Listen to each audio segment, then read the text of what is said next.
तो जब मोदी जी को केजरीवाल जी की सराहना करनी थी, मनीष सिसोदिया की सराहना करनी थी, सत्येंद्र जैन की सराहना करनी थी जिसने मोहल्ला क्लिनिक का मॉडल दिया, तो सराहना करना तो दूर, उन्होंने कहा इन लोग अच्छा काम कर रहे हैं, इनको पकड़ के जेल में डालो, जेल में डालो इनको। पहले सत्येंद्र जैन को जेल में डाला, फिर मनीष सिसोदिया को जेल में डाला, फिर मुझे पकड़ के जेल में डाला, फिर अरविंद केजरीवाल जी को जेल में डाला। मैं प्रधानमंत्री नरेंद्र मोदी और भारतीय जनता पार्टी के नेताओं से कहना चाहता हूं, यह आम आदमी पार्टी है, हम आंदोलन की कोख से पैदा हुए हैं। जितना जेल में डालना है डालो, जितनी लाठी चलाना है चलाओ, हम तुमसे लड़ेंगे और जीतेंगे, झुकने वाले लोग नहीं हैं।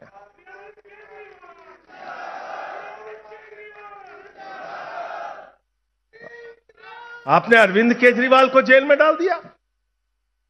जिस मुख्यमंत्री ने श्रवण कुमार बन के बुजुर्गों की तीर्थ यात्रा कराने का काम किया, उनको आपने पकड़ के जेल में डाल दिया।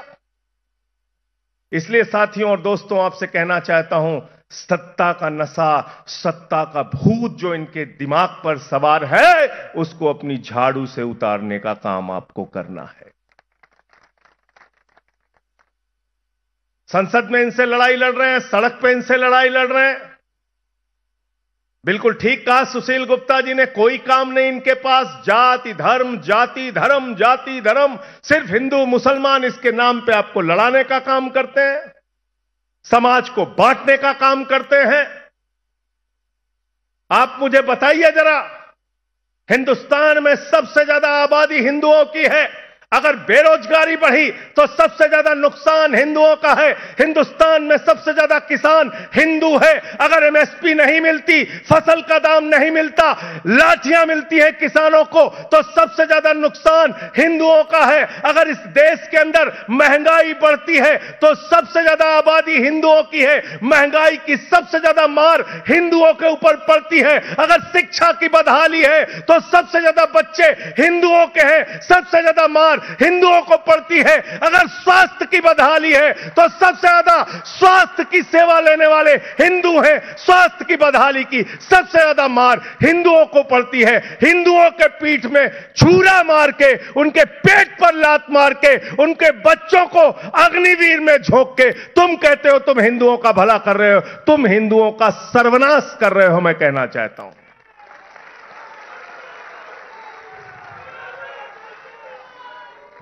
गलत तो नहीं कह रहा हूं, गलत तो नहीं कह रहा हूं, हिंदुओं का सर्वनाश कर रहे हैं ना।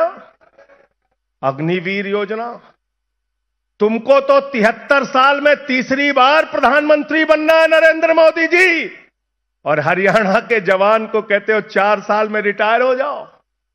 तुम्हारा बच्चा जिसको बल्ला पकड़ना नहीं आता वो बीसीसीआई का सेक्रेटरी बनेगा, और हरियाणा का जवान जाके 4 साल की नौकरी करके फिर आके बेरोजगारी की मार झेलेगा। यह व्यवस्था हम बदलना चाहते हैं। हरियाणा वो प्रदेश है, पंजाब वो प्रदेश है जहां के गांव-गांव में जाइए तो आपको फख्र होगा, गांव के बाहर गेट बना होता है, उसमें किसी न किसी शहीद का नाम दर्ज होता है। यहां के बेटों ने अपने प्राणों की आहुति देकर भारत माता की रक्षा की है। यह अग्निवीर योजना भारत माता की सुरक्षा के साथ गद्दारी है, मैं कहना चाहता हूं। इसलिए मैं आप सबसे निवेदन करने आया हूं, विनती करने आया हूं। ये एक बड़ी लड़ाई है।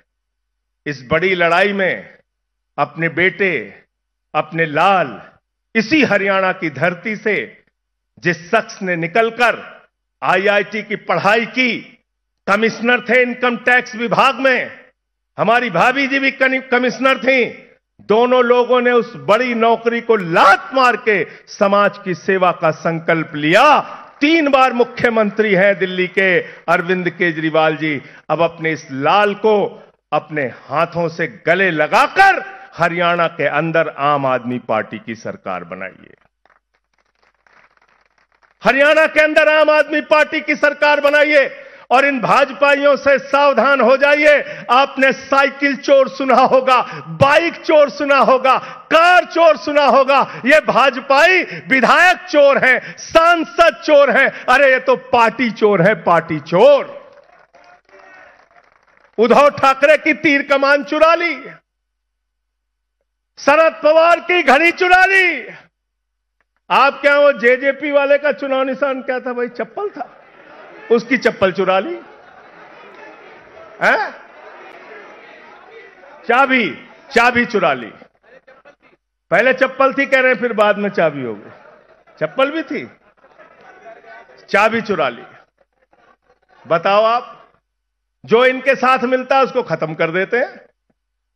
ये जो आपकी पार्टी को खत्म करना चाहते हैं, आपके विधायक को खत्म करना चाहते हैं, आपके सांसद को खत्म करना चाहते हैं, आपकी राजनीति को खत्म करना चाहते हैं, हरियाणा के चप्पे चप्पे से इनका दाग मिटाने का काम आप सबको करना है। सर झुका के आपको नमन करता हूं, वंदन करता हूं। बहुत बहुत शुक्रिया। इंकलाब, इंकलाब, इंकलाब। आम आदमी, आम आदमी, अरविंद केजरीवाल, अरविंद केजरीवाल। बहुत बहुत शुक्रिया।